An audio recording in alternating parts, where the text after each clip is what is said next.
ترجمہ کیا ہے؟ تم میں سے سب سے بہتر وہ ہے جو قرآن مجید سیکھے اور دوسروں کو سکھائے۔ قرآن مجید کی تلاوت کرنا، حفظ کر کے اپنے سینے میں محفوظ کرنا سعادت مندی ہے۔ یعنی اللہ تعالیٰ نے بہت تلاوت کرنا اور حفظ کر کے اپنے سینے میں محفوظ کر لینا سعادت مندی ہے۔ سعادت مندی کا مطلب کیا ہے؟ خوش نصیبی ہے۔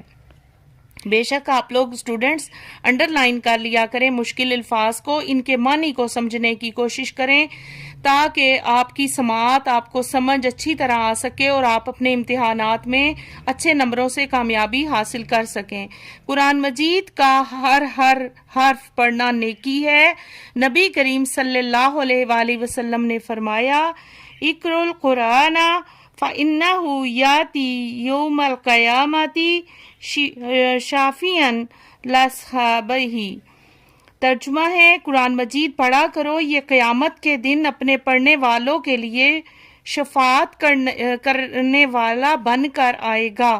یعنی شفاعت کرنے والا بن کر آئے گا کہ آپ کی سفارش کرے گا اور آپ کے لیے وہ غائبانہ مدد ہوگی۔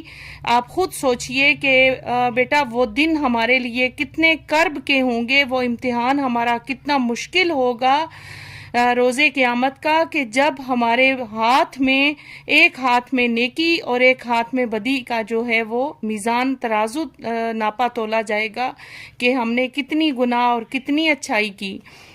تو قرآن مجید دنیا میں سب سے زیادہ پڑھی جانے والی کتاب ہے اور پوری انسانیت کے لیے رشد و ہدایت کا ذریعہ ہے۔ رشد و ہدایت یعنی کہ آپ لوگوں کے لیے جو کیا کہتے ہیں، رہنمائی کا ذریعہ ہے، ٹھیک ہے۔ اس میں انسان کو پیش آنے والی تمام مسائل کا حل تفصیل سے بیان کر دیا گیا ہے۔ قرآن مجید اللہ تعالیٰ کا آفاقی پیغام ہے۔ آفاق کا مطلب کیا ہے؟ آسمانی پیغام ہے۔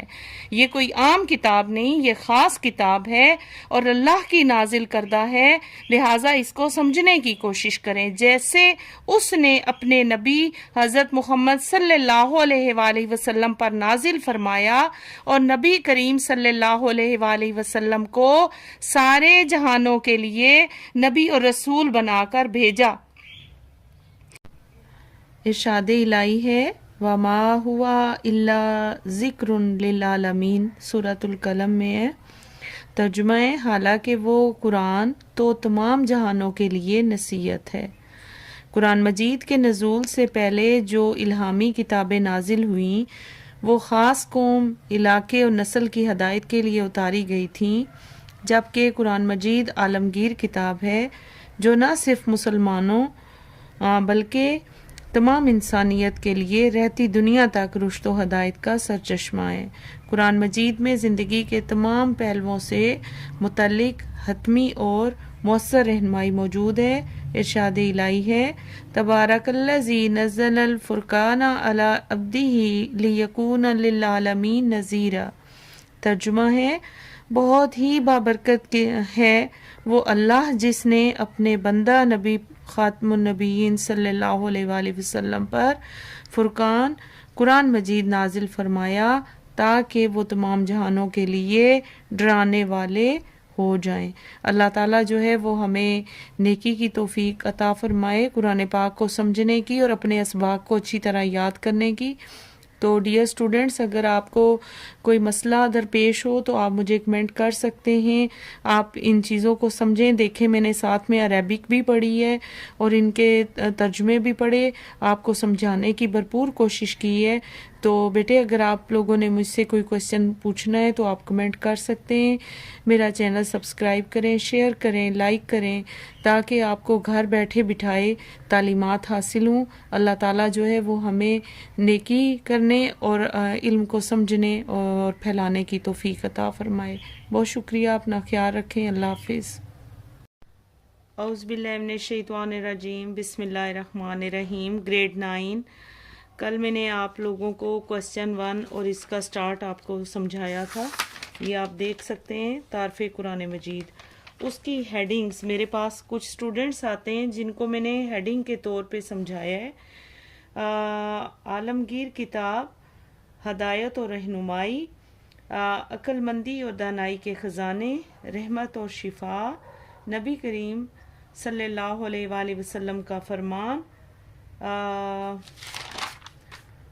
شفاعت کا ذریعہ، رشد و ہدایت، تمام جہانوں کے لیے نصیحت، عالمگیر کتاب۔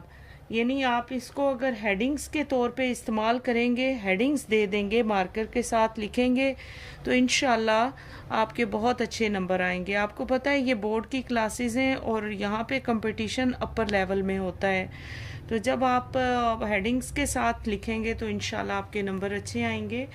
تو آئیے اگلے چیپٹر کا، اگلے کویسچن کا آغاز کرتے ہیں۔ آپ لوگوں سے سوال پوچھا جا سکتا ہے قرآن مجید کا اعجاز، کہ قرآن مجید کے اعجاز پر نوٹ لکھیں۔ تو قرآن مجید اللہ تعالیٰ کا کلام اور اس کی آخری کتاب اور اس کا ایک معجزہ ہے۔ قرآن مجید کا یہ اعجاز ہے کہ تمام مخلوقات مل کر بھی اس کی مثال پیش کرنے سے قاصر ہیں۔ اعجاز کا مطلب خوبی ہے۔ قرآن مجید نے چیلنج کر دیا کہ اگر اسے اللہ تعالیٰ کا کلام نہیں مانتے تو اس جیسا کوئی اور کلام پیش کریں۔ آپ کو پتہ ہے کفار مکہ جو تھے مشرکین، وہ قرآن پاک کو نہیں مانتے تھے، تو پھر چیلنج کیا گیا ہے قرآن کی طرف سے کہ کم از کم جو ہے اس جیسی ایک صورت بنا کر کوئی شخص بھی جو ہے وہ ہمارے سامنے لے آئے۔ تو قرآن مجید کے اس چیلنج کا جواب نہیں دے سکتا اور نہ ہی قیامت تک دے سکے گا۔ ارشاد الہی ہے، قُلْ لِأَنْ نَجْتَمَعَتِ الْإِنسُ وَالْجِنُّ عَلَىٰ أَنْ يَأْتُوا بِمِثْلِ هَٰذَا الْقُرْآنِ لَا يَأْتُونَ بِمِثْلِهِ وَلَوْ كَانَ بَعْضُهُمْ لِبَعْضٍ ظَهِيرًا۔ ترجمہ ہے، آپ خاتم النبیین صلی اللہ علیہ وآلہ وسلم فرما دیجئے، اگر تمام انسان اور جنات جمع ہو جائیں اور اس پر کہ وہ اس قرآن جیسا بنا لائیں، تب بھی وہ اس جیسا نہیں لا سکیں گے، اگرچہ وہ ایک دوسرے کے مددگار بھی بن جائیں۔ تو پھر ہے کہ قرآن اپنی زبان و بیان، تاثیر اور تعلیمات کے لحاظ سے بھی معجزہ ہے۔ یہ انسان کے دل و دماغ پر اثر کرتا ہے۔ جب کوئی قاری قرآن پڑھتا ہے تو اسے سننے والا شخص خواہ قرآن مجید کو سمجھے یا نہ سمجھے، اس سے متاثر ہوئے بغیر رہ نہیں سکتا۔ آپ لوگوں کو پتہ ہے کہ جب کلام پڑھا جاتا تھا قرآن پاک، تو وہ سامنے تو کہتے تھے ہم نے مان لیا، ہم نے جان لیا، لیکن جب وہ اپنے کفار کے ساتھ ملتے تھے تو کہتے تھے ہم تو تمہارے ہیں۔ یعنی وہ دوغلے پن کا شکار تھے۔ نبی پاک صلی اللہ علیہ وآلہ وسلم اور مسلمانوں سے ملتے تو کہتے تھے ہم تمہارے ہیں، اور جب کفار سے ملتے تھے تو وہ کہتے تھے ہم تمہارے ہیں۔ تو اگلا ہے ٹاپک کہ قرآن مجید تحریف سے پاک محفوظ کتاب ہے۔ تحریف کا مطلب ہے رد و بدل، یعنی یہ وہ کتاب ہے جس میں کوئی رد و بدل کی کوئی گنجائش نہیں ہے۔ قرآن مجید سے پہلے کئی الہامی کتابیں نازل ہوئیں، لیکن آج وہ اپنی اصلی صورت میں موجود نہیں ہیں۔ الہامی کتاب کون سی ہے؟ تورات، زبور، انجیل، ٹھیک ہے؟ تو یہ وہ کتابیں ہیں کہ جو اصل موجود نہیں رہی، جو جس طرح نازل ہوئی تھی اس میں بہت ساری رد و بدل ہو چکی ہے۔ تحریف کا مطلب میں پہلے بھی بتا چکی ہوں، رد و بدل۔ آپ لوگ ایسا کیا کریں کہ لیڈ پینسل پاس رکھیں اور معنی لکھ لیا کریں، ٹھیک ہے جی؟ جبکہ قرآن مجید کی یہ خصوصیت ہے کہ وہ اول روز سے آج تک اپنی اصلی صورت میں محفوظ ہے اور انشاءاللہ قیامت تک محفوظ رہے گا، کیونکہ اس کی حفاظت کی ذمہ داری خود اللہ تعالیٰ نے لے رکھی ہے۔ قرآن مجید اہل ایمان کے سینوں میں اور تحریری طور پر مصاحف کی شکل میں 1400 برس سے زائد مدت سے محفوظ ہے اور اس میں آج تک کوئی تبدیلی نہیں ہوئی۔ اللہ تعالیٰ کا ارشاد ہے، یہاں مصاحف لفظ لکھا ہوا ہے، اس کا مطلب ہے صحیفے، اور آپ یہاں پہ آسمانی کتاب بھی لکھ سکتے ہیں اور اس کا معنی جمع کیا گیا بھی لکھ سکتے ہیں، ٹھیک ہے؟ اس کا معنی مصاحف کا لکھیں صحیفے، ٹھیک ہے جی؟ جب تک آپ میننگ کو نہیں نوٹ کریں گے اور آپ کو مشکل الفاظ کے معنی نہیں آئیں گے، آپ اپنے نوٹس کو کبھی تحریر نہیں کر سکتے اور نہ کوسچن آنسر اچھے طریقے سے یاد کر سکتے ہیں۔ اللہ تعالیٰ کا ارشاد ہے، اِنَّا نَخْلُ نَزَّلْنَا الذِّكْرَ وَإِنَّا لَحَافِظُونَ، ترجمہ ہے بے شک ہم ہی نے اس ذکر قرآن کو نازل فرمایا اور بے شک ہم ہی اس کی ضرور حفاظت فرمانے والے ہیں۔ ٹھیک ہے جی، اب آپ لوگوں نے اس کو اچھے طریقے سے یاد کرنا ہے اور انشاءاللہ اگلا ٹاپک کل پڑھیں گے۔ ان چیزوں کو نوٹ کریں، یاد کریں اچھے طریقے سے، اور اگر آپ لوگوں کو کوئی مسئلہ درپیش ہوتا ہے تو پلیز آپ جو ہے مجھ سے کمنٹس میں، میرے میسیج میں مجھ سے پوچھ سکتے ہیں، ٹھیک ہے؟ میرے چینل کو سبسکرائب کریں، شیئر کریں، لائک کریں تاکہ یہ بھلائی لوگوں تک بھی پہنچ سکے۔ میں آپ لوگوں کے لیے بہت ساری ایفرٹ کر رہی ہوں، پلیز اسٹوڈنٹس مجھے سبسکرائب کریں اور شیئر کریں میرے چینل کو۔ اللہ حافظ۔ اعوذ باللہ من الشیطان الرجیم، بسم اللہ الرحمن الرحیم، گریڈ 9۔ السلام علیکم، امید ہے آپ سب خیریت سے ہوں گے۔ اللہ تعالیٰ آپ سب کو اپنی حفظ و امان میں رکھے، اپنی پناہوں میں رکھے۔ چلیں آتے ہیں، آج اپنے سبق کا آغاز کرتے ہیں۔ تعارف قرآن مجید کے MCQs اور آنسر کوشچن آپ کو سمجھانا چاہ رہی ہوں۔ کل بہت سارے اسٹوڈنٹس نے مجھے میسیجز کیے تھے کہ میم آپ پلیز بریفنگ کریں کوشچن آنسرز کی۔ تو سٹارٹ کرتے ہیں ہم اپنا۔ سب سے پہلے یہ ہے کہ پیج نمبر 11 پہ ہوں میں، نیشنل بک فاؤنڈیشن، ٹھیک ہے جی؟ آپ اپنا کام شروع کریں۔ سوال نمبر 1 ہے، مناسب ترین جواب پر ٹک کا نشان لگائیں۔ قرآن مجید نازل ہوا عربی زبان میں، ٹھیک ہے، اس کو ٹک کر لیں۔ قرآن مجید کا سب سے بڑا جو اعجاز ہے کیا ہے جی؟ نمبر 1 یہ الف پہ آپ اس کو ٹک کر لیں، کائنات میں اس جیسا کوئی اور کلام نہیں۔ قرآن مجید کا نمبر 3 پہ ہے، قرآن مجید کا بنیادی موضوع ہے، کیا موضوع ہے جی؟ انسان۔ قرآن مجید کی آیت کے مطابق قرآن مجید نصیحت ہے تمام جہانوں کے لیے۔ نمبر 5 ہے، حضرت ابو بکر صدیق نے کس صحابی کو جمع و تدفین کی ذمہ داری سونپی؟ حضرت زید بن ثابت کو۔ جامع القرآن کس صحابی کا لقب ہے؟ حضرت عثمان بن عفان رضی اللہ تعالی عنہ۔ درج ذیل سوالات کے مختصر جواب تحریر کریں۔ پہلا کوشچن کیا ہے؟ قرآن مجید کے لغوی اور اصطلاحی معنی بیان کریں۔ آپ پیج نمبر آ جائیں جی 7 پہ۔ آپ اس کو ہیڈنگ دیں گے، آپ ہیڈنگ دے کے کام کیا کریں، انڈر لائن کیا کریں، اس سے مارکس بہت اچھے آتے ہیں۔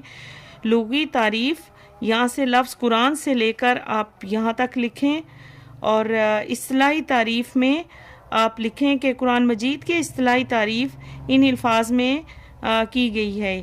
یہاں سے بے شک سٹارٹ کر لیں کہ یہ اللہ تعالیٰ کا وہ معجزاتی کلام ہے جسے حضرت محمد صلی اللہ علیہ وآلہ وسلم یا خاتم النبیین پر عربی زبان میں نازل کیا گیا، جو تحریری صورت میں ہم تک تواتر سے پہنچا۔ بس یہاں تک لکھ دیں تبھی آپ کا آنسر کافی ہو جائے گا، ٹھیک ہے؟ تواتر تک پہنچائیے، اس کے اصطلاحی معنی ہو جائیں گے۔ اگلا کوشچن ہے، قرآن مجید نمبر 2 ہے، قرآن مجید ہر قسم کی تحریف سے پاک کیسے ہے؟ تو تحریف کا مطلب ہے رد و بدل۔ سب سے پہلے آپ معنی کو سمجھا کریں۔ پیج نمبر آئیں جی 9 پہ، قرآن مجید تحریف سے پاک محفوظ کتاب، اس کی ہیڈنگ بے شک آپ دے لیں۔ قرآن مجید سے پہلے کئی الہامی کتابیں نازل ہوئیں، لیکن آج وہ اپنی اصلی صورت میں موجود نہیں، ان میں تحریف ہو چکی ہے، یعنی رد و بدل ہو چکا ہے، جبکہ قرآن مجید کی یہ خصوصیت ہے کہ وہ روز اول سے آج تک اپنی اصلی صورت میں محفوظ ہے، اور انشاءاللہ قیامت تک محفوظ رہے گا، کیونکہ اس کی حفاظت کی ذمہ داری خود اللہ تعالیٰ نے لے رکھی ہے۔ یہاں تک آپ اس کا آنسر کمپلیٹ کریں، کیونکہ یہ مختصر جوابات ہیں تو بس اتنا لکھ لیں تو کافی ہے انشاءاللہ۔ اگلا کوشچن ہے کہ قرآن مجید، کوشچن نمبر 3، قرآن مجید کی فضیلت کے بارے میں کسی حدیث مبارکہ کا ترجمہ لکھیں۔ یہ یہاں پہ آپ لوگ آئیں، یہاں سے آپ لوگ لکھ لیں، خیرکم من تعلم القرآن وعلمہ، ٹھیک ہے جی، کہ آپ یہ اس کی فضیلت بیان ہو رہی ہے. آپ لکھیں گے نبی پاک صلی اللہ علیہ وآلہ وسلم نے فرمایا. پھر آپ عربک اگر لکھتے بھی ہیں بیٹے تو بے شک اس کا زیر زبر شد مد نہ لکھیں، آپ جسٹ اس کے ورڈ لکھ دیں. اور اگر نہیں لکھنے آتے تو آپ اس کو سمپلی اس کا ترجمہ یاد کر کے لکھ لیں. تم میں سے سب سے بہتر وہ ہے جو قرآن مجید سیکھے اور دوسروں کو سکھائے. It's enough. Okay. Then next question number 4 ہے، عہد رسالت میں قرآن مجید کی کتابت کن چیزوں پر کی جاتی تھی؟ تو عہد رسالت والا آپ ٹاپک کھولیں گے کہ آپ یہ دیکھ رہے ہیں کہ اس وقت جو ہے نبی پاک صلی اللہ علیہ وآلہ وسلم کا معمول تھا، یعنی ان کا طور طریقہ یہ تھا، نبی پاک کا طریقہ یہ تھا کہ جب بھی قرآن مجید کا کچھ حصہ نازل ہوتا صحابہ کرام رضوان اللہ اجمعین کو سنا دیتے، یا آپ جسٹ لکھ سکتے ہیں صحابہ اکرام کو سنا دیتے. اگر آپ ان کا پورا نام یا اس طرح رحمۃ اللہ علیہ یا علیہ اجمعین نہیں لکھنا چاہتے تو آپ جسٹ صحابہ اکرام لکھ دیں. ٹھیک ہے، صحابہ اکرام آپ سے سن کر زبانی یاد کر لیتے. عہد رسالت میں بہت سے صحابہ ایسے تھے جنہیں قرآن مجید زبانی یاد تھا. اس کے علاوہ آپ یہ پوائنٹ بھی اس میں ایڈ کر سکتے ہیں کہ عہد نبوی میں جہاں قرآن مجید کی حفاظت کا ذریعہ حفظ قرآن مجید تھا، یعنی قرآن پاک کو حفظ کر لیتے تھے نا، وہاں قرآن مجید کو لکھ کر بھی محفوظ کر لیا جاتا تھا. ٹھیک ہے جی، کیونکہ حفظ تو حفظ ہے، لیکن نبی پاک صلی اللہ علیہ وآلہ وسلم نے بہت سارے جب غزوات اور اس طرح جنگ میں لوگ شہید ہونا شروع ہوئے تو نبی پاک نے لوگوں کو اس بات کا درس دیا کہ سینوں میں محفوظ کے علاوہ اس کو لکھا جائے. تو وہ وحی نازل ہوئی، آپ صلی اللہ علیہ وآلہ وسلم اسے صحابہ اکرام کو لکھوا دیا کرتے تھے. اس کے علاوہ آپ اگر اس میں مینشن کرنا چاہیں کوشچن نمبر 4 میں یہ چیز بھی آپ ایڈ کر سکتے ہیں کہ قرآن پاک کا کوئی حصہ نازل ہوتا تو نبی پاک صلی اللہ علیہ وآلہ وسلم اسی وقت کسی کاتب وحی کو ترتیب کی یہ ہدایت بھی فرماتے کہ اسے فلاں صورت میں فلاں جگہ یا فلاں آیات کے بعد لکھا جائے. چنانچہ اسے آپ صلی اللہ علیہ وآلہ وسلم کی ہدایت کے مطابق لکھ لیا جاتا تھا. اور یہاں تک بھی ہے. اس کے علاوہ اگر آپ ایڈ کرنا چاہتے ہیں تو آپ یہ کر سکتے ہیں کہ قرآن مجید کی کتابت لکڑی کے تختوں، پتھر کی سلوں، چمڑے کے غلافوں، کھجور کے چوڑے پتوں، درخت کے پتوں، اونٹ کے شانے اور کی چوڑی ہڈی پر بھی اس کی خط و کتابت ہوتی تھی، یعنی قرآن پاک کو لکھا جاتا تھا. البتہ کبھی کبھی کاغذ کے ٹکڑے بھی استعمال کیے جاتے تھے. ٹھیک ہے جی، آپ یہ اس میں ایڈ کر سکتے ہیں شارٹ میں. اور قرآن مجید اور جسٹ اگر آپ لکھنا چاہتے ہیں، بعض دفعہ ایسا ہوتا ہے کہ بیٹا آپ جب یاد کرتے ہیں تو بہت ساری چیز آپ کے دماغ سے نکل جاتی ہے، لیکن آپ ایکچوئل پوائنٹ کو مد نظر رکھا کریں اور بے شک آپ انڈر لائن کیا کریں، اور وہ اسپیسیفک ورڈز جو آپ کے خاص بالخاص آپ کے ذہن میں ہوں ان کو آپ لکھ سکتے ہیں. اور یہ میں ٹو دا پوائنٹ آپ کو بات بتا رہی ہوں. ٹھیک ہے جی. اور قرآن مجید کی عالمگیریت سے کیا مراد ہے؟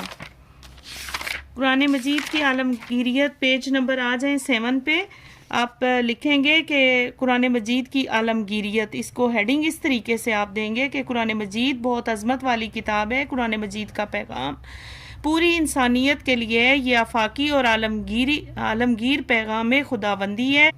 قیامت تک نسل انسانی کے لیے اس میں ہدایت اور رہنمائی ہے، اور اس کتاب حکمت میں عقل مندی اور دانائی کے خزانے پوشیدہ ہیں. عقل مندی اور دانائی بھی عقل مندی کو کہا جاتا ہے. خزانے پوشیدہ ہیں یعنی خزانے چھپے ہوئے ہیں. تو قرآن مجید مومنوں کے لیے شفا اور رحمت ہے. نبی پاک صلی اللہ علیہ وآلہ وسلم نے فرمایا. آپ اس میں یہ ایڈ کر سکتے ہیں. ٹھیک ہے جی. اور اس کے علاوہ عالمگیریت میں آپ یہ بھی شامل کر سکتے ہیں یہاں سے لے کر یہاں تک کہ قرآن مجید کے نزول سے پہلے جو الہامی کتابیں نازل ہوئیں وہ خاص علاقے، خاص قوم نسل کی ہدایت کے لیے اتاری گئی تھیں، جبکہ قرآن مجید عالمگیر کتاب ہے۔ عالمگیر کا مطلب ہے تمام جہان کے لیے ہے، کوئی اسپیسیفک کسی ورڈ کے لیے نہیں ہے، کوئی اسپیسیفک کسی سٹی کے لیے نہیں ہے، بلکہ یہ ہے عالمگیر کتاب جو نہ صرف مسلمانوں بلکہ تمام انسانیت کے لیے رہتی دنیا تک رشد و ہدایت کا سرچشمہ ہے۔ بس آپ یہاں تک لکھیں تو انشاءاللہ تعالیٰ آپ کے بہت اچھے مارکس آئیں گے۔ آپ لوگ بیٹا یہ سمجھیں کہ میں یہ صدقہ جاریہ کر رہی ہوں آپ سب کے لیے، بہت بڑی نیکی اللہ پاک نے مجھے جو سعادت بخشی ہے، جتنا کچھ میرے پاس خدا تعالیٰ نے علم دیا ہے، میں کہتی ہوں کہ میرے اسٹوڈنٹس مجھ سے مستفید ہوں۔ ٹھیک ہے جی، آپ اپنا بہت سارا خیال رکھیں، کوئی چیز آپ کو سمجھ نہیں آتی مجھے میسج کریں، کمنٹ کریں، میں آپ کو انشاءاللہ رپلائی کروں گی۔ اور دوسرا یہ میری 6-7 سے ریلیٹڈ اردو کی کلاسیں اور اردو کے اسباق اپلوڈ ہو رہے ہیں اسی نام سے اور اسی چینل پہ، تو آپ اگر کوئی چھوٹے بہن بھائی ہیں تو وہ مجھ سے رہنمائی حاصل کر سکتے ہیں۔ میرے چینل کو سبسکرائب کریں، شیئر کریں، لائک کریں۔ اللہ حافظ۔ اعوذ باللہ من الشیطان الرجیم، بسم اللہ الرحمن الرحیم۔ السلام علیکم عزیز طلباء و طالبات، امید ہے آپ سب خیریت سے ہوں گے۔ اللہ تعالیٰ آپ سب کو اپنی حفظ و امان میں رکھے، اپنی حفاظت میں رکھے۔ میرا چینل سبسکرائب کیا کریں، شیئر کیا کریں تاکہ باقی اسٹوڈنٹس کا بھی بھلا ہو اور ان کو بھی گائیڈنس ملے۔ میں نے آپ لوگوں کو شارٹ آنسرز کروائے تھے گریڈ 9 کے لیے اسلامیات کے، آج جو ہے وہ لانگ آنسرز کرواتی ہوں۔ سوال نمبر 3 ہے یہ، درج ذیل سوالات کے تفصیلی جواب تحریر کریں۔ تو پہلا کوشچن ہے قرآن مجید کی عظمت اور فضیلت بیان کریں۔ اس کا آنسر آپ یہاں سے کریں گے۔ عظمت و فضیلت جو ہے پیج نمبر آ جائیں 4 پہ، یہاں سے آپ سٹارٹ کریں گے قرآن مجید کی عظمت و فضیلت، اس کی ہیڈنگ دے دیں گے۔ جی بیٹا یہ پیج نمبر 7 ہے، قرآن مجید کی فضیلت اور اہمیت، آپ اس کی ہیڈنگ دیں گے یہاں سے لے کر نا، پیج 7 سے آپ اس کا آنسر یہاں تک لکھیں گے، یہاں تک پیج نمبر 9 تک۔ بیچ میں جو ہیڈنگز ہیں بعض دفعہ کوئی یاد رہتا ہے، کوئی آیت مبارکہ لازمی لکھنی ہے، آپ عربی تو نہیں لکھ سکتے، اور بہت اچھے جو بچے ہیں اگر وہ عربک لکھنا بھی چاہیں لیکن زیر زبر شت مت بے شک نہ لکھیں، اور کوشش کریں کہ آپ لوگ ترجمے لکھ لیں، ٹھیک ہے، خالی ترجمہ اچھی طرح یاد کر لیا کریں اور ہیڈنگز کے ساتھ لکھیں۔ آپ کو پتہ ہے ہیڈنگز کے بہت اچھے مارکس ہوتے ہیں۔ کوسچن نمبر 2 ہے کہ عہد رسالت مآب صلی اللہ علیہ وآلہ وسلم میں جمع و تدفین قرآن مجید کے لیے کون کون سے اقدامات کیے گئے، مفصل تحریر کریں۔ کوسچن نمبر 2 جو ہے وہ عہد رسالت ہے، آپ یہ بیٹا جی ہیڈنگ دیں گے پہلا مرحلہ، اور ساتھ ہی ایڈ کریں گے عہد رسالت میں جمع و تدفین قرآن مجید، پیج نمبر 9 پہ ہے، یہ ہیڈنگ دیں گے عہد رسالت میں جمع قرآن مجید بذریعہ حفظ، پھر اس کے بعد آپ لکھیں گے نمبر 2 عہد رسالت میں جمع قرآن بذریعہ کتابت، ٹھیک ہے۔ یہ میں پک بنا رہی ہوں، آپ ویڈیو بنا رہی ہوں تو آپ دیکھ لیں میرا بیٹا، یہاں تک آپ اس کا آنسر ڈسکرائب کریں گے، ٹھیک ہے جی، پیج نمبر 10 تک ہے، یہاں تک آپ لکھیں، کافی ہو جائے گا۔ پھر ہے کوسچن نمبر 3، حضرت ابو بکر صدیق کے عہد خلافت میں تدفین قرآن مجید کے لیے اختیار کردہ طریقہ کار کی وضاحت لکھیں۔ آپ یہاں سے سٹارٹ کریں گے، آپ لکھیں گے حضرت ابو بکر کے عہد خلافت میں جمع و تدفین قرآن مجید، پیج نمبر 10 پہ ہے، یہاں سے لے کر آپ یہاں تک اس کا آنسر لکھیں گے، اور اگر آپ یہاں سے چاہیں تو آپ اس کو ہیڈنگ کے ساتھ بھی لکھ سکتے ہیں، اور نہیں اگر ہیڈنگ لکھنی تو آپ اسی طرح اس کو لکھ لیں، ٹھیک ہے جی، کہ جیسے جسٹ لائک ہے کہ حضرت محمد خاتم النبیین کے عہد میں قرآن مجید کو ایک مصحف میں جمع نہیں کیا گیا، یعنی ایک صحیفے میں نہیں جمع کیا گیا تھا، اور اسے مکتوب کا مطلب ہوتا ہے کتابت کی شکل میں، ٹھیک ہے۔ تو جس طرح آپ لکھنا چاہیں آپ اس کو لکھ سکتے ہیں، ٹھیک، آپ کا آنسر جو ہے وہ ایگزیکٹ ہوگا، کریکٹ ہوگا انشاءاللہ۔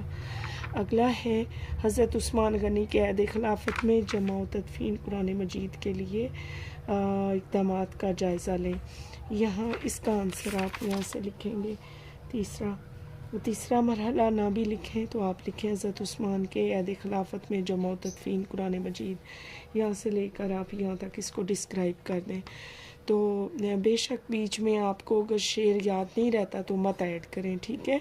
اور یہ جیسے ہیڈنگس ہیں پوائنٹ 1، پوائنٹ 2، پوائنٹ 3، پوائنٹ 4، یہ بے شک آپ مارکر کے ساتھ لکھ دیں، اس کو بھی مارکر کے ساتھ ہیڈنگ دیں اور اچھی طریقے سے خوبصورتی سے لکھیں، ٹھیک ہے بیٹے۔ اس کا میں نے کریکٹ آنسرز بھی بتا دیے تھے۔ تو آج ہمارا یہ چیپٹر ختم ہوتا ہے۔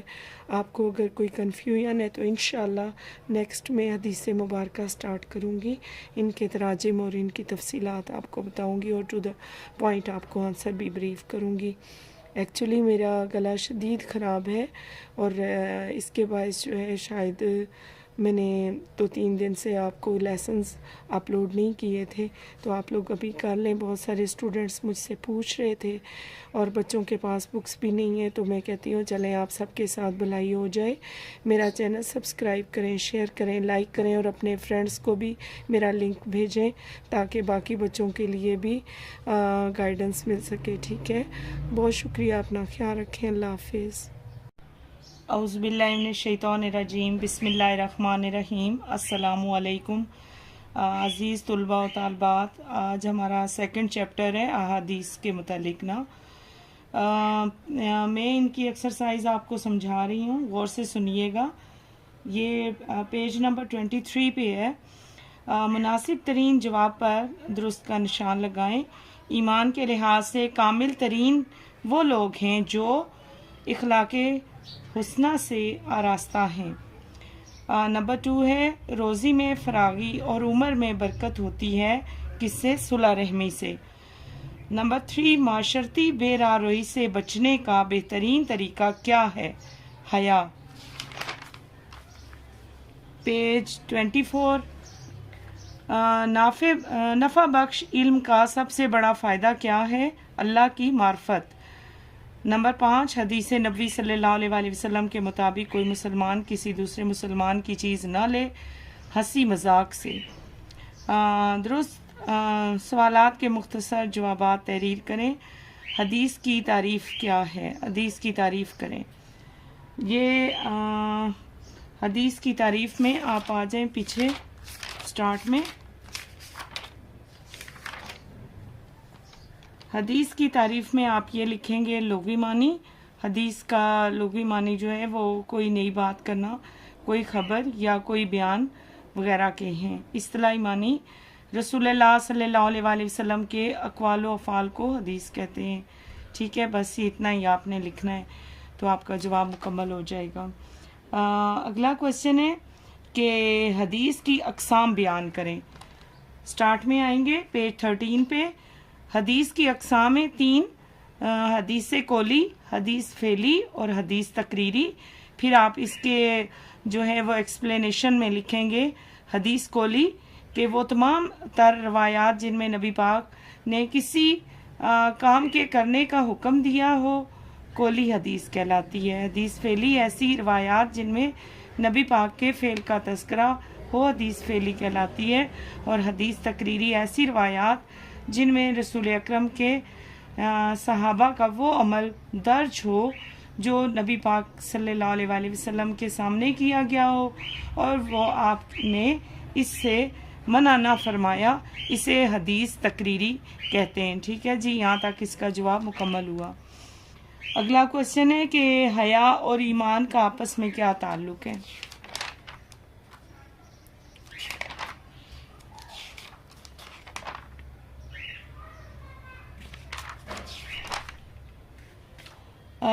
پیج نمبر 21 پہ آئیں۔ حیا جو ہے پیج نمبر 21 حدیث نمبر 8 میں اس کا آنسر ہے کہ حیا خیر کے علاوہ کچھ اور نہیں لاتی، ٹھیک ہے۔ اس کے بعد آپ لکھیں گے حیا مومن کے ایمان کا حصہ ہے۔ نبی پاک صلی اللہ علیہ وآلہ وسلم نے فرمایا کہ بے شک حیا ایمان کا جز ہے۔ پھر اس کے بعد جو ہے وہ حیا کو ایمان کا حصہ کہا گیا ہے۔ حیا کے ایمان کے درجے میں جو صفات بندہ مومن میں پیدا ہوتی ہیں ان میں حیا ایک لازمی صفت ہے۔ بس اتنا ہی کافی ہے، کیونکہ یہ شارٹ ہے تو اس میں 2 اور 3 لائنز میں ہی آپ کا آنسر جو ہے وہ کمپلیٹ ہو جائے گا۔ حدیث کی روشنی میں کن 3 چیزوں کی دعا مانگنے کی تلقین کی گئی ہے؟ پیج نمبر 27 پہ آ جائیں۔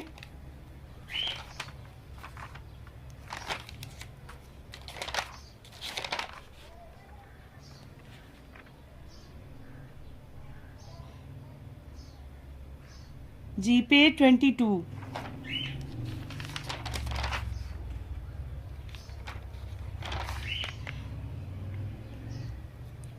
حدیث کی روشنی میں کن 3 چیزوں کی دعا؟ تو پھر آپ یہاں پہ لکھیں گے کہ سب سے پہلے جو ہے اللہ تعالیٰ سے دعا کرنا کہ اللہ تعالیٰ، آپ اس کی ہیڈنگ دیں گے اللہ تعالیٰ سے دعا کرنا، ٹھیک ہے جی۔ اس کے بعد آپ لکھیں گے اللہ تعالیٰ ہی انسان کا خالق و مالک ہے، انسان کو ہر لمحے اسی سے سوال کرنا چاہیے، اور اللہ تعالیٰ کو یہ بات بہت پسند ہے کہ اس کے بندے جو ہے اس سے دعا کریں۔ پھر ترجمہ آپ لکھیں، اور تمہارے رب نے فرمایا کہ تم مجھ سے دعا مانگو، میں تمہاری دعا قبول کروں گا۔ اس کے بعد آپ آ جائیں جی علم نافع، ٹھیک ہے، نفع دینے والا جو علم ہے، اس کا مطلب ہے قرآن مجید میں اللہ تعالیٰ نے نبی پاک سے فرمایا کہ ترجمہ ہے، اور آپ دعا کیجئے کہ میرے رب میرے علم میں اور ترقی عطا فرما، یا میرے علم میں اضافہ فرما، ٹھیک ہے۔ پھر آپ آئیں طیب رزق۔ طیب رزق سے مراد حلال اور پاکیزہ رزق ہے، اس کے حصول کی کوشش کرنی چاہیے، ٹھیک ہے، آپ اتنا لکھ لیں۔ پھر مقبول علم، یا تو آپ ان میں 3 پوائنٹ ایڈ کریں، اور اگر یہ بھی ایڈ کر لیں تو کوئی مسئلہ نہیں، جسٹ آپ اس کے پوائنٹس لکھیں گے اور ایک لائن میں اس کی بریفنگ کر دیں گے۔ یہ دنیا علم کی دنیا ہے، اللہ تعالیٰ کے ہاں صرف وہی اعمال قبول کیے جائیں گے جو خالصتاً اللہ کی رضا جوئی کے لیے ہوں۔ بس اتنا کافی ہے، ٹھیک ہے۔ امید ہے آپ کو میری یہ ویڈیو پسند آئی ہوگی۔ پلیز اپنے فرینڈس کو بھی یہ لنک بھیجا کریں، لنک سینڈ کریں، تاکہ باقی بچوں کا بھی بھلا ہو سکے اور باقی بچے بھی اس سے مستفید ہو سکیں۔ یہ آج کے شارٹ آنسرز ہیں، مجھے امید ہے کہ آپ لوگوں کو سمجھ آئی ہوگی۔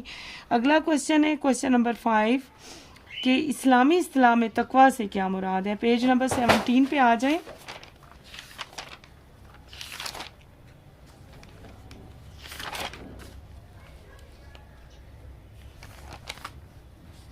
کوشچن ہے آپ کا اسلامی اصطلاح میں تقویٰ سے کیا مراد ہے؟ جی تو آپ اس کا یہاں سے لکھیں تقویٰ۔ تقویٰ کیا چیز ہے؟ تقویٰ کا مطلب پرہیزگاری، خشیت الہی ہے، یعنی اللہ کا ڈر، اللہ کا خوف۔ اللہ تعالیٰ نے جن کاموں کو کرنے کا حکم دیا ہے اس کو اختیار کیا جائے، اور جن کاموں سے منع کیا ہے اس سے باز رہا جائے، ٹھیک ہے جی۔ بس اتنا ہی کافی ہے، آپ اس کو اتنا لکھ لیں تو انشاءاللہ تعالیٰ آپ کا جواب مکمل ہو جائے گا۔ بہت شکریہ، اپنا خیال رکھیں، اپنی دعاؤں میں یاد رکھیں، میرا چینل سبسکرائب کریں، شیئر کریں، لائک کریں۔ اللہ حافظ۔ بسم اللہ من الشیطان الرجیم، بسم اللہ الرحمن الرحیم۔ گریڈ 9، السلام علیکم۔ میں نے آپ کو چیپٹر 2 احادیث سے متعلق جو چیپٹر ہے اس کے شارٹ آنسرز کروائے تھے، آج لانگ کروا رہی ہوں، غور سے سنیے گا۔ کوشچن ہے آپ کا، حدیث کی دینی حیثیت اور اہمیت بیان کریں۔ تو آپ لوگ یہاں سٹارٹ میں آئیں، حدیث کی دینی اہمیت اور اس کی حیثیت، آپ اس کا ہیڈنگ دیں گے، یہاں سے آپ آنسر سٹارٹ کریں گے کہ قرآن ہمارے لیے حجت ہے، اسی طرح حدیث بھی حجت ہے، یہاں سے آپ سٹارٹ کریں گے اور یہاں تک اس کا آنسر لکھیں گے کہ اس آیت مبارکہ میں چند اصول بیان کیا گیا ہے، اہم اصول، اور اس کا اطلاق جو ہے آج کے زمانے میں کرنے کے لیے قرآن مجید کے ساتھ نبی کی سنت کی اتباع یقینی بنانا ضروری ہے، یہاں تک اس کی بریفنگ کر لیں گے، ٹھیک ہے، آپ کا آنسر کمپلیٹ ہو جائے گا۔ پیج نمبر بتا دیتی ہوں صفحہ نمبر 13 سے 14 تک ہے. کوشچن نمبر 2 ہے کہ احادیث نبویہ میں کن اخلاقی اوصاف کی تعلیم دی گئی ہے، وضاحت کریں. پیج نمبر 15 اوپن کریں. پیج نمبر 15 14 اور 15 میں اس کا آنسر دیا گیا ہے کہ حدیث نبویہ میں کن اخلاقی اوصاف، یہ نبی پاک صلی اللہ علیہ وآلہ وسلم کی اوصاف یہاں بیان کی گئی ہیں. سب سے پہلے آپ لکھیں گے یہاں سے عربک میں جو لکھا ہوا ہے اس کے ٹرانسلیشن سے سٹارٹ کریں گے کہ مومنوں میں ایمان کے لحاظ سے کامل ترین وہ لوگ ہیں جن کا اخلاق اچھا ہو، اور ان میں بہترین لوگ وہ ہیں جو اپنی عورتوں کے ساتھ بہتر ہیں. اس کے ساتھ ہی آپ نے یہ سٹارٹ کرنا ہے کہ خلق اخلاق کی جمع ہے. آپ کو بیٹا پتہ ہے کہ یہ ڈیٹیل میں سارے آنسرز لکھنے پڑتے ہیں. جو بورڈ کے پیپرز میں ہوتا ہے وہ کوئی 2-3 مارکس کا نہیں ہوتا، لینتھی جو ہیں وہ لینتھی ہوتے ہیں. ایٹ لیسٹ 8 مارکس کا ایچ کوسچن ہوتا ہے. تو آپ لوگوں نے تھوڑا سا اس کو تفصیلی لکھنا ہوتا ہے اور ہیڈنگز کے ساتھ لکھا کریں تاکہ آپ کے آنسر میں کوئی اتھینٹک پوائنٹس ہوں، ہیڈنگز کے ساتھ ہو تو آپ کو اچھے نمبر ملیں گے. یہاں سے آپ سٹارٹ کریں گے اور پیج نمبر 15 تک حاصل حدیث تک آپ لکھیں گے کہ کامل ایمان کامل کا حامل ہے. ٹھیک ہے جی. یہ کوسچن 14 صفحہ نمبر 14 اور 15 پہ اس کا آنسر ہے کوسچن نمبر 2 کا. کوسچن نمبر 3 ہے چھوٹوں اور بڑوں کے حقوق و احترام کے بارے میں تعلیمات نبوی صلی اللہ علیہ وآلہ وسلم بیان کریں. پیج نمبر 16 اوپن کریے. Page number 16. ٹھیک ہے جی.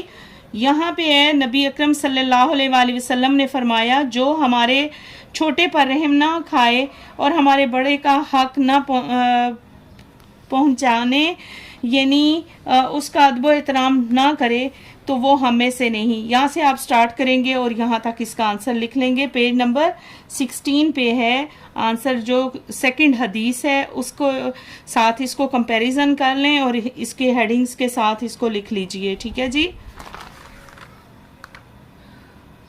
کوسچن نمبر 4 ہے رزق حلال کے طلب اور حصول کے بارے میں رسول اللہ صلی اللہ علیہ وآلہ وسلم نے کیا تعلیمات دی ہیں، مفصل لکھیے. پیج نمبر 16 اوپن کریے. یہاں پہ اب آپ سے بات ہو رہی ہے کس چیز کی، رزق حلال کی. تو یہ دیکھیے رزق حلال سے ریلیٹڈ یہ حدیث ہے. اے لوگو اللہ سے ڈرو اور اچھے طریقے سے روزی طلب کرو، کیونکہ کوئی انسان اپنا رزق پورا کیے بغیر نہیں مرے گا اگرچہ اس میں دیر ہو جائے.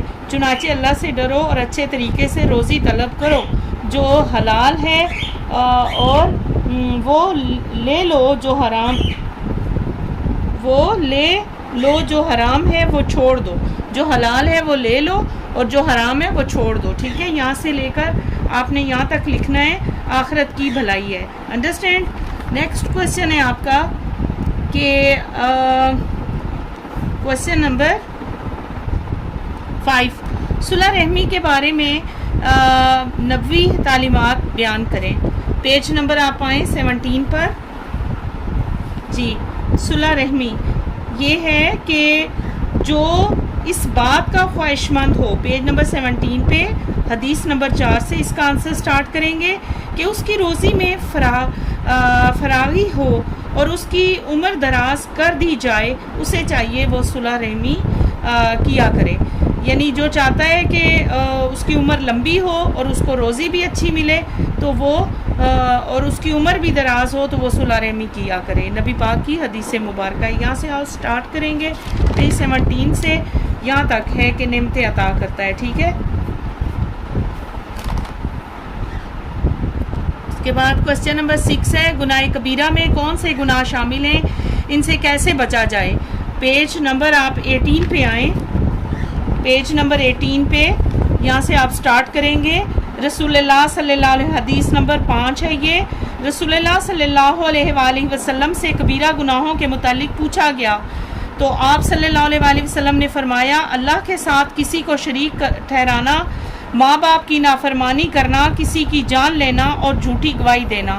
یہاں سے آپ اس کا آنسر سٹارٹ کریں گے کویسچن نمبر 6 کا، یہاں سے آپ سٹارٹ کریں گے جناب، پیج نمبر 18 ہے اور یہاں تک اس کا اینڈ کریں گے، اور وہ جو جھوٹی گواہی نہیں دیتے، ٹھیک ہے۔ اس کے بعد ہے احادیث نبویہ میں دی گئی تعلیمات میں آپ کن پر عمل کرتے ہیں روزمرہ زندگی میں، ان کی مثالیں۔ تو پیج نمبر 19 ہے، پیج نمبر 19 پہ آپ آئیں۔ حدیث نمبر 6 اس سے ریلیونٹ ہے کہ تمہارا غلام بھی تمہارے بھائی ہیں، اگرچہ اللہ تعالیٰ نے انہیں تمہاری ماتحتی میں دے رکھا ہے، اس لیے جس کا بھی کوئی بھائی اس کے ماتحت ہو اسے وہی کھلائے جو خود کھاتا ہے، وہی پہنائے جو خود پہنتا ہے، اور ان کی طاقت سے زیادہ بوجھ نہ ڈالے، لیکن اگر ان کی طاقت سے زیادہ بوجھ ڈالو تو پھر ان کی خود بھی مدد کیا کرو۔ یہاں سے آپ پیج نمبر 19 سے اس کا سٹارٹ کریں گے آنسر، اور یہاں تک عظمت انسانی میں اضافہ ہو۔ یہ ہمارے لانگ کویسچن کمپلیٹ ہو گئے ہیں۔ اس سے پہلے میں نے آپ کو ایم سی کیوزز، شارٹ آنسرز اور لانگ آنسرز بریف کر دیے ہیں۔ امید ہے آپ کو میری ویڈیو پسند آئی ہوگی اور سمجھ بھی آئی ہے، اور اگر نہیں کچھ سمجھ آ رہا تو مجھے کمنٹ کر دیں۔ میری ویڈیوز کو اور میرے چینل کو سبسکرائب کریں، شیئر کیا کریں تاکہ باقی بچوں کا بھی بھلا ہو سکے۔ ٹھیک ہے بیٹا، اپنا خیال رکھیے گا، اللہ حافظ۔ اعوذ باللہ من الشیطان الرجیم، بسم اللہ الرحمن الرحیم۔ گریڈ 9 چیپٹر نمبر 4 ہے آپ کا، سبق نمبر 4 آپ دیکھ رہے ہیں، عقیدہ توحید سے متعلق ہے، ٹھیک ہے جی۔ اس کو غور سے سنیے گا، آنسرز کی بریفنگ کرنے لگی ہوں۔ سب سے پہلے تو یہ ہے کہ ایم سی کیوزز ہیں، دین اسلام میں تمام عقائد کی بنیاد کس چیز پر ہے؟ توحید پر، ٹھیک ہے۔ اور لفظ توحید کا معنی کیا ہے؟ ایک ماننا اور ایک جاننا، بے شک کسی کے ساتھ آپ ایڈ کر لیں، ایک ماننا اور ایک جاننا۔ توحید کی ضد ہے شرک، اور عقیدہ توحید کی تعلیم دی تمام انبیاء کرام اسلام نے، ٹھیک ہے، علیہ السلام نے، سب نے جو ہے وہ عقیدہ توحید ہی کی تعلیم دی، آپ نے اس کو ٹک کرنا ہے۔ عقیدہ توحید کا واضح ذکر آیا ہے سورہ اخلاص میں۔ عقیدہ توحید پر کاربن رہنے کا سب سے بڑا فائدہ ہے کہ انسان شرک سے بچ جاتا ہے۔ اب ہم شارٹ آنسرز کرتے ہیں، یہ آپ کا پیج نمبر 29 پہ ہے، مختصر جواب دیں۔ عقیدہ توحید کا مفہوم لکھیں۔ پیج نمبر 26 آپ دیکھ رہے ہوں گے کہ میں نے ساتھ ہی پیج مینشن کیے ہوتے ہیں۔ بیٹے میں بہت آپ کے ساتھ ایفرٹ کرتی ہوں آپ لوگوں کے لیے کہ آپ کے لیے آسانیاں رہیں، آپ لوگ اچھا پڑھیں، ٹھیک ہے، سمجھ کے پڑھا کریں، اور کوئی چیز سمجھ نہیں آتی تو آپ مجھ سے پوچھ سکتے ہیں۔ پیج 26 پہ آ جائیے، یہاں سے آپ سٹارٹ کریں گے کہ عقیدہ توحید کا کیا مفہوم ہے۔ عقیدہ توحید کا مفہوم آپ یہاں سے لکھیں گے کہ توحید عربی زبان کا لفظ ہے جو واحد سے نکلا ہے، یہاں سے لے کر یہاں تک آپ لکھ دیں، ٹھیک ہے۔ اور اس کے بعد ہے شرک کسے کہتے ہیں، پیج 27 پہ آ جائیے۔ شرک کسے کہتے ہیں آپ لکھیں گے کہ توحید کی ضد جو ہے وہ شرک ہے، یا یہاں سے سٹارٹ کر لیں۔ شرک کے معنی حصہ داری اور ساجھے پن کے ہیں، اور اسلامی اصطلاح میں اس سے مراد ہے کہ اللہ کی ذات و صفات اور اختیارات میں کسی کو شریک ٹھہرانا شرک کہلاتا ہے، ٹھیک ہے، یہ اپنے پاس سے ایڈ کر لیجئے کہ شرک کہلاتا ہے۔ آخر ہر ٹاپک کی اور ہر آنسرز کو کسی سیکوینس سے لکھا جاتا ہے نا۔ اگلا کویسچن ہے وجود باری تعالیٰ کی کوئی سی 2 نشانیاں لکھیں۔ تو پیج نمبر 27 پہ آ جائیے، یہ آپ دیکھ رہے ہیں کہ میں نے اس کے ساتھ ہی آنسر کے ساتھ ہی پیج مینشن کیا ہوتا ہے۔ پیج 27 آپ کو پڑھنے میں آسانی ہوگی۔ سوال ہے آپ کا وجود باری تعالیٰ کی 2 نشانیاں، تو اس میں آپ لکھیں گے کہ وجود باری تعالیٰ کی 2 نشانیاں یا 2 صفات کون سی ہیں۔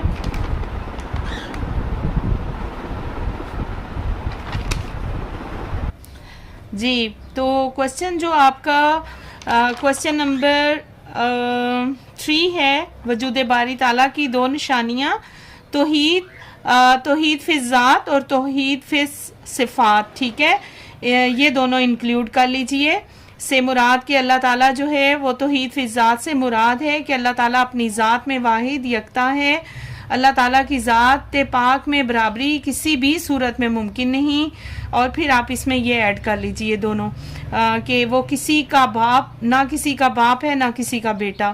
اور توحید فی صفات میں کہ اللہ تعالیٰ اپنی ذات اور خوبیوں میں واحد اور بے مثل ہے. ٹھیک ہے جی. اور اس کی تمام صفات جو ہے ذاتی ہونے کے باعث دائمی اور کامل ہیں. بس اس میں 2-3 لائنیں یہاں سے ایڈ کر لیں. پیج نمبر 27 پہ ہے. ٹھیک ہے. اور پھر اس کے بعد ہے شرک کی مذمت کے بارے میں کسی ایک آیت مبارکہ کا ترجمہ لکھیں. پیج 27 پہ آ جائیں. شرک کے بارے میں یہ ہے جی آیت مبارکہ جو اللہ کا بیان ہوتا ہے وہ قرآن پاک کی آیت ہوتی ہے، یہ یاد رکھیے گا. تو آپ پہلے ایڈ کریں گے شرک کی مذمت کے بارے میں آیت. ٹھیک ہے. اس کا اگر آپ عربک لکھنے میں آپ کو پریشانی ہے تو آپ اس کا خالی ترجمہ لکھ لیں. بے شک اللہ اس بات کو معاف نہیں کرتا کہ اس کے ساتھ شرک کیا جائے، اور جو گناہ اس کے علاوہ ہے جس کے لیے چاہے گا معاف فرما دے گا. ٹھیک. بس یہاں تک ایڈ کریں اور اس کو انورٹڈ کاماز میں رکھ لیجئے. کوسچن نمبر 5 ہے عقیدہ توحید کے بارے میں کسی ایک حدیث مبارکہ کا ترجمہ لکھیے. پیج 26 پہ آ جائیے. یہاں پہ کوسچن ہے جی عقیدہ توحید کے بارے میں حدیث. تو حدیث کیا آپ لکھیں گے؟ یہاں پہ آپ آئیں. صحیح مسلم کی حدیث ہے، یہ پیج کے لاسٹ میں آپ دیکھ رہے ہیں. پیج 26 پہ ہے. جو شخص اس حال میں فوت ہو جائے کہ وہ یقین رکھتا ہو کہ اللہ کے سوا کوئی معبود نہیں، جنت میں داخل ہوگا. جنت میں داخل ہوگا. یہاں تک کریں. اس کے بعد ہے کوسچن نمبر 6 توحید کے عملی اثرات، عملی زندگی پر مرتب ہونے والے 3 اثرات. آپ یہاں سے ایڈ کریے. پیج نمبر 28 پہ آئیں. یہاں سے جو آپ کو آسان لگتے ہیں بیٹا جی یہاں سے آپ 3 پوائنٹس چن لیجئے جو آپ کو شارٹ بھی ہیں ایزی بھی ہیں. جسٹ آپ 3 پوائنٹس مینشن کریں گے. اوکے. پیج نمبر 27 پہ یہاں سے آپ کہ یہ عقیدہ انسان میں سے یہ شارٹ ہے، یہاں سے آپ لکھ لیں نیکی کی راہ پر چلاتا ہے اور برائی سے بچتا ہے. ٹھیک ہے جی. صبر و شکر جیسے اوصاف پیدا ہو جاتے ہیں اور انسان گناہوں سے بچنے کی کوشش کرتا ہے. یہ 3 ایڈ کر لیں. جی بیٹا ہم نے شارٹ آنسرز مکمل کر لیے ہیں. اب یہ ہے لانگ کوسچنز کے تفصیلی جواب دیں. عقیدہ توحید کی اہمیت قرآن و حدیث کی روشنی میں بیان کریں. پیج نمبر 27 پہ آ جائیں. 6 اوپن کریں. 26. ٹھیک ہے جی. آپ یہاں سے سٹارٹ کریں گے کہ عقیدہ توحید کی اہمیت. ٹھیک.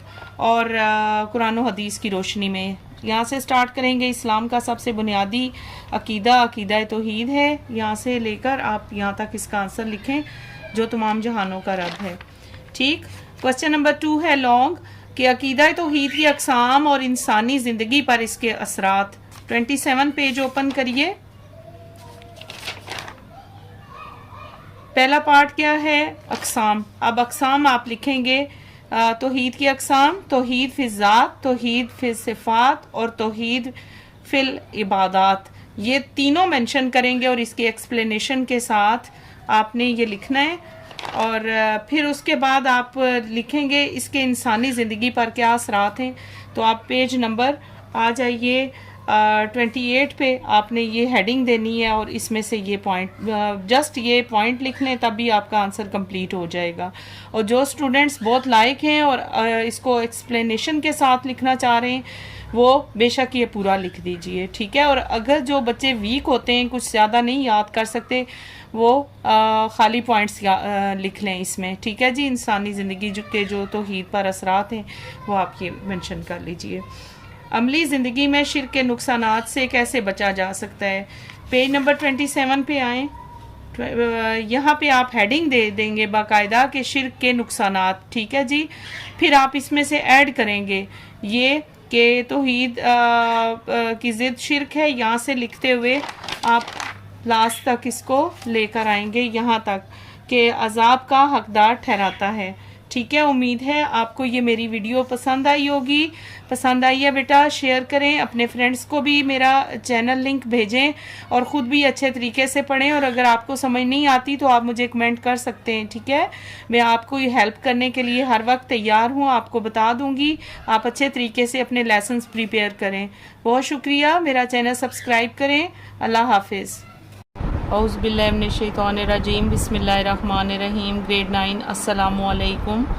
آج ہمارا چیپٹر نمبر 5 ہے. آپ دیکھ رہے ہوں گے عقیدہ رسالت سے متعلق. تو عقیدہ رسالت سے کیا مراد ہے؟ یعنی رسولوں پر جو آپ کا عقیدہ ہوتا ہے. ٹھیک ہے، ٹاپک نیم میں نے آپ کو سمجھا دیا. اب ہم آتے ہیں آنسرز کی طرف، کیونکہ اتنا زیادہ بیٹا ٹائم نہیں ہوتا، لیکن پھر بھی میں حد الامکان آپ کے لیے کوشش کر رہی ہوں کہ آنسرز جو ہے وہ ایگزیکٹ آپ کو آنسر دیے جائیں، تاکہ آپ لوگوں کا ٹائم ویسٹ نہ ہو اور آپ اچھے طریقے سے پڑھ سکیں، سمجھ سکیں. یہ وقت جو ہے وہ کبھی ہاتھ نہیں آتا، اس کو محنت سے آپ اپنا گزاریں تو زیادہ بہتر ہے.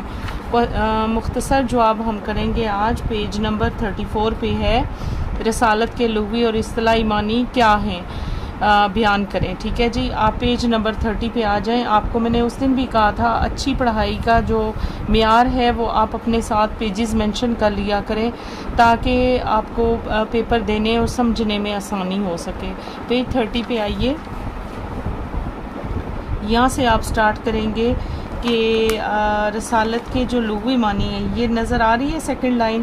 رسالت کے لغوی معنی پیغام پہنچانے، اور پیغام پہنچانے والے کو رسول کہتے ہیں. ٹھیک ہے، اور اسلامی اصطلاح میں رسول کو نبی بھی کہا جاتا ہے. نبی کے معنی جو ہیں وہ خبر دینے والے کے ہیں. ٹھیک ہے، یہاں تک آپ لکھیں، آپ کا آنسر کمپلیٹ ہو جائے گا.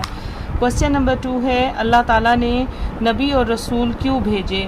ٹھیک، آپ اس کا آنسر یہ لکھیں گے کہ ظاہری بات ہے، پہلا آپ یہ پوائنٹ لکھیں، اپنے پاس سے بھی آپ لکھ سکتے ہیں کہ اللہ تعالیٰ نے نبی اور رسول انسانوں کی ہدایت اور رہنمائی کے لیے بھیجے. یا آپ اس طرح نہیں لکھ سکتے تو ایز اٹ از لکھ لیجئے. پیج نمبر 30 پہ ہے کہ اللہ تعالیٰ نے اپنی مخلوق کو ہدایت اور رہنمائی کے لیے جن برگزیدہ بندوں کے ذریعے اپنا پیغام مخلوق تک پہنچایا، انہیں نبی اور رسول کہتے ہیں. ظاہری بات ہے کہ اللہ تعالیٰ نے جو اپنے پیغامات ہیں یا اپنا جو حکم تھا، جو اپنی ہدایات تھیں، جو اپنے تمام مقاصد تھے، وہ اپنے نبی اور رسولوں کے ذریعے بھیجے ہیں. ٹھیک ہے، تو یہ پہلی لائن میں اس کا آنسر کمپلیٹ ہو جاتا ہے کوسچن نمبر 2 کا. کوسچن 3 ہے، انبیاء کرام کی 2 خصوصیات بتائیے. تو پیج نمبر آپ آئیے 30 پہ. یہ خصوصیات آپ یہاں سے لکھ سکتے ہیں. سیکنڈ لائن میں لاسٹ میں چیک کریں. تمام انبیاء کرام علیہ السلام نے توحید کی دعوت دی اور شرک سے بچنے کی تعلیم دی. ٹھیک ہے، یہاں تک اس کا آنسر کافی ہے. اس کے بعد ہے ختم نبوت پر آیت مبارکہ کا ترجمہ لکھیے. تو پیج 33 پہ آ جائیے.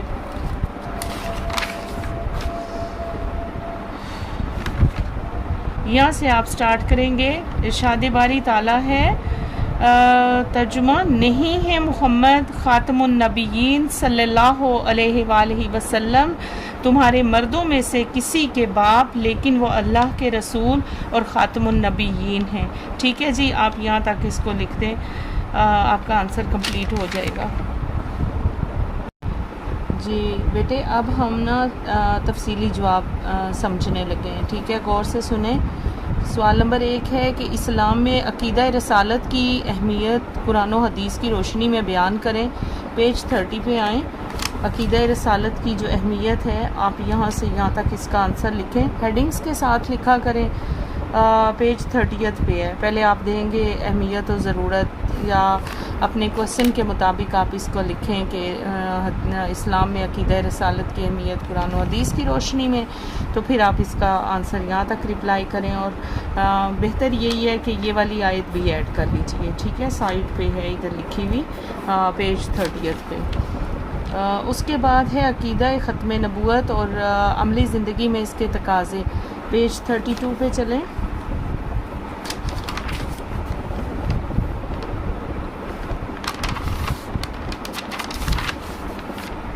عملی زندگی، عقیدہ ختم نبوت اور عملی زندگی. یہاں پہ آپ آئیں گے یہ ہے جی عقیدہ ختم نبوت اور عملی زندگی میں حدیث کی کیا اہمیت ہے. آپ یہاں سے پیج 32 سے اس کا آنسر لکھیں گے. قرآن مجید میں 100 سے زائد مقامات پر. ٹھیک، یہ last second to last lines ہیں، یہاں سے لے کر آپ یہاں تک آپ لکھیں ان کے خلاف جہاد کیا. انڈرسٹینڈ. نیکسٹ کوشچن ہے رسالت محمدی صلی اللہ علیہ وآلہ وسلم کی خصوصیات بیان کریں. رسالت محمدیہ کی خصوصیات، یہ پیج نمبر 32 پہ ہے جی. آپ اس کی ہیڈنگ دے دیں گے اور آپ یہ 4-5 پوائنٹس ہیں، یہ یہاں تک لکھیں گے، آپ سیراب ہوں گے. ٹھیک. اس کے بعد آتا ہے رسول اللہ صلی اللہ علیہ وآلہ وسلم کی زندگی ہمارے لیے بہترین نمونہ ہے، تبصرہ کیجیے. نبی پاک صلی اللہ علیہ وآلہ وسلم کی زندگی، یہاں پہ آپ آئیں گے. نبی پاک صلی اللہ علیہ وآلہ وسلم کی زندگی ہمارے لیے اسوہ حسنہ ہے، ہمارے لیے بہترین نمونہ ہے. پیج نمبر 31 پہ آپ یہاں سے لکھیں گے قرآن مجید میں چند جلیل القدر انبیاء کرام، یہاں سے لے کر آپ اس کا آنسر یہاں تک آپ لکھیں گے، اہمیت کی حامل ہے. اور یہ تقریباً جو ہے عقیدہ رسالت اور ختم نبوت کے تقاضے سمجھ کر ہمیں کس طرح اپنی زندگی گزارنی چاہیے. آپ دوبارہ سے ہی یہی آنسر جو 4 کا لکھا ہے وہ 5th میں بھی ایڈ کر سکتے ہیں، اور اس میں سے بھی اگر کوئی آپ آیت وغیرہ یا صورت لکھنا چاہیں تو 1-2 آپ اس میں مینشن کر سکتے ہیں. ٹھیک ہے بیٹا، بہت شکریہ. اپنا خیال رکھیں، اپنی دعاؤں میں یاد رکھیں. جو اگر آپ کو کنفیوژن ہے، کوئی چیز سمجھ نہیں آتی، آپ مجھے کمنٹ کر کے پوچھ سکتے ہیں. اللہ حافظ. اعوذ باللہ من الشیطان الرجیم، بسم اللہ الرحمن الرحیم. گریڈ 9، السلام علیکم. آج آپ کا سبق نمبر 6 ہے نماز سے متعلق. اس کی میں تفصیلات اور اس کے آنسرز MCQs آپ کے ساتھ شیئر کرنے لگی ہوں. غور سے سنیے گا.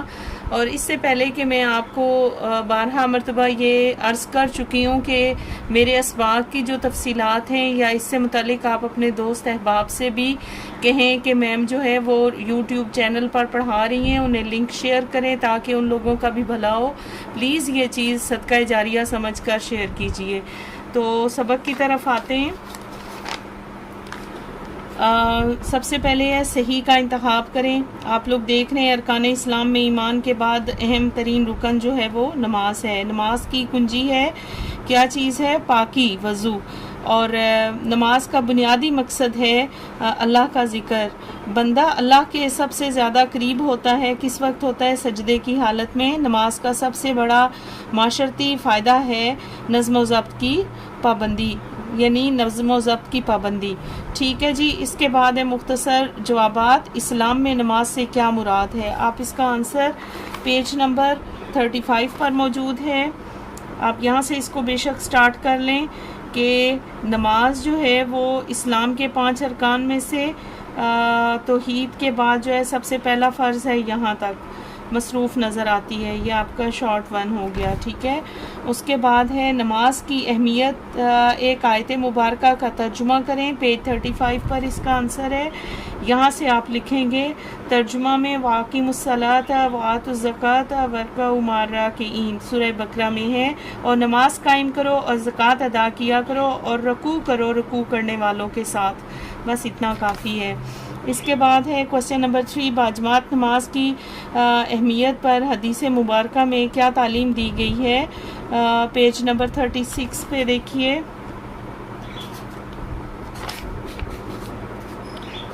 یہاں سے آپ سٹارٹ کریں گے کہ باجماعت نماز میں اللہ تعالیٰ نے کیا فرمایا، اور رسول پاک صلی اللہ علیہ وآلہ وسلم آپ اس میں اسلام میں مردوں کے لیے یہ حکم ہے. یہاں سے لے کر یہاں تک آپ لکھ لیجئے. ٹھیک ہے. صحیح مسلم سے پہلے.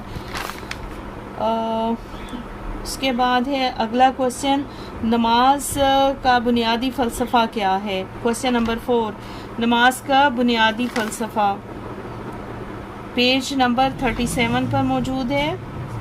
پیج 37 پر آئیے. نماز کا بنیادی فلسفہ جو ہے یہاں، نماز کا بنیادی فلسفہ اللہ کا ذکر ہے. آپ یہاں سے یہاں تک اس کا لکھ لیں. کوسچن نمبر 4 کمپلیٹ ہو جائے گا. حاصل ہونے کا سبب ہے. It's okay. نیکسٹ کوسچن ہے کوسچن نمبر 5، نبی صلی اللہ علیہ وآلہ وسلم نے اپنے وصال کے وقت امت کو کس بات کی تلقین کی؟ پیج نمبر 36 پہ آئیے.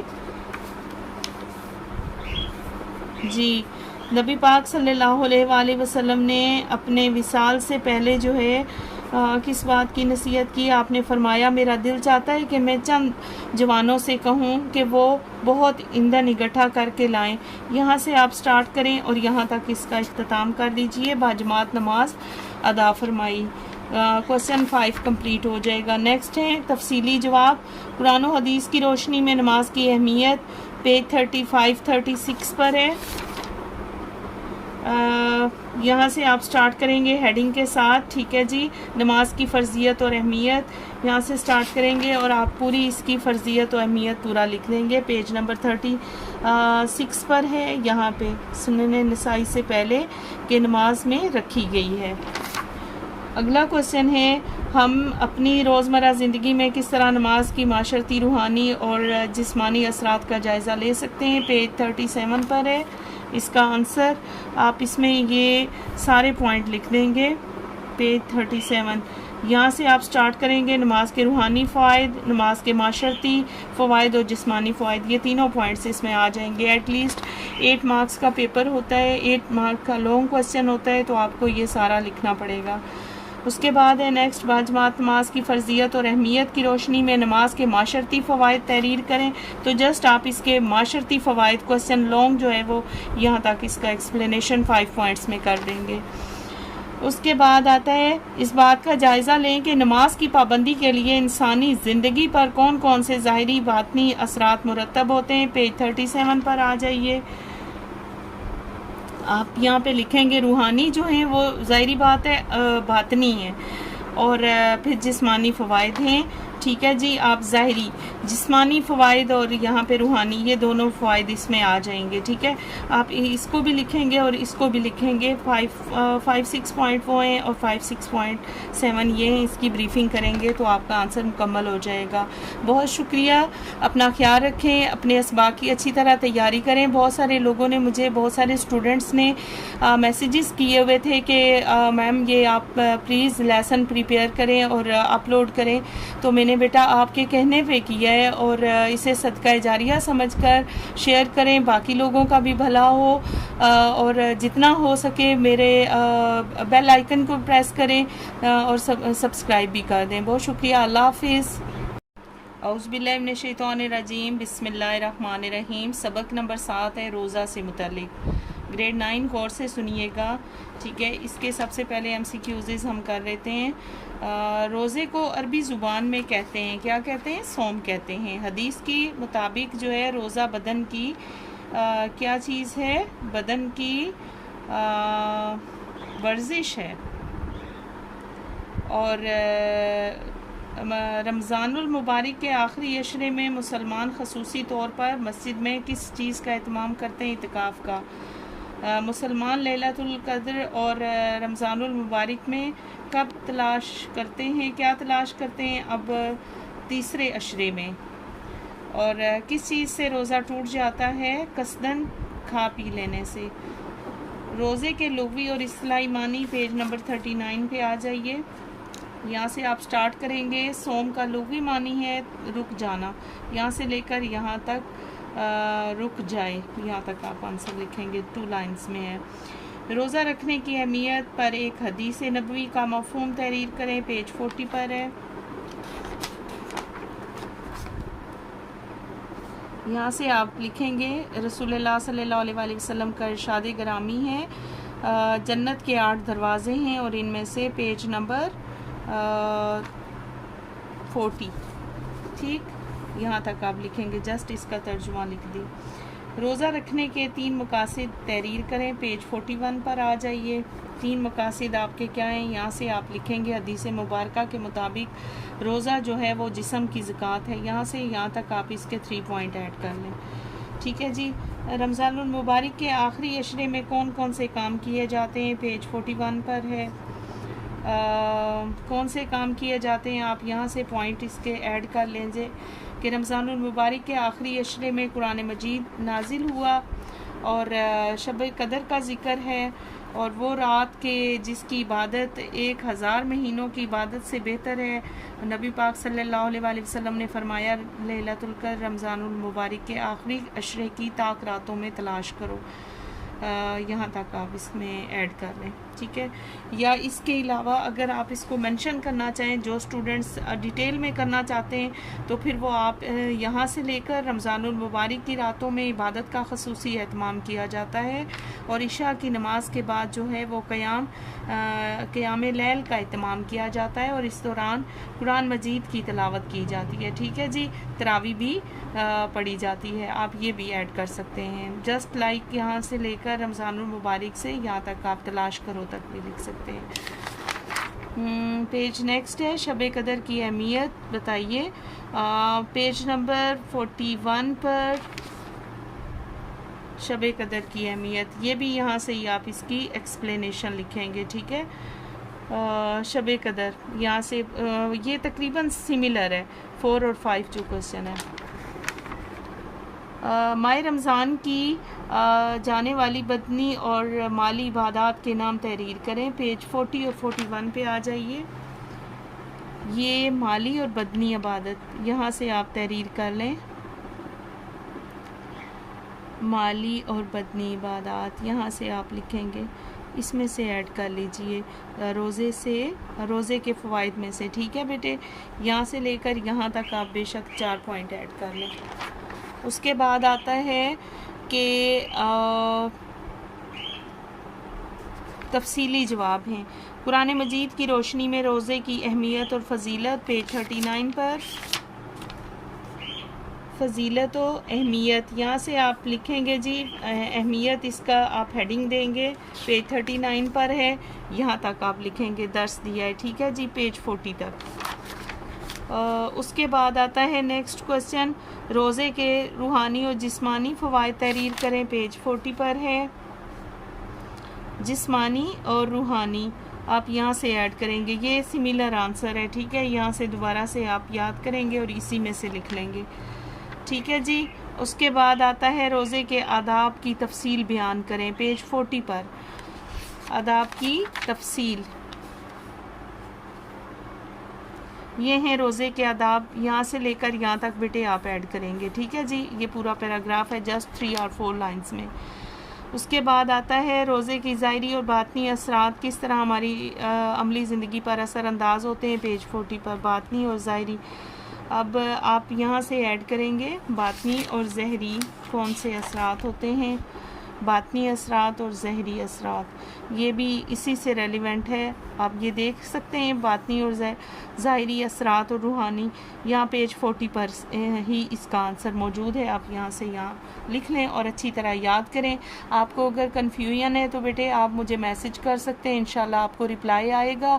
میرے ان اسباق کو اپنے فرینڈس کے ساتھ بھی شیئر کریں تاکہ باقی بچوں کا بھی بھلا ہو سکے. اپنا بہت سارا خیال رکھیں، میرے چینل کو سبسکرائب کریں، شیئر کریں، لائک کریں. اللہ حافظ.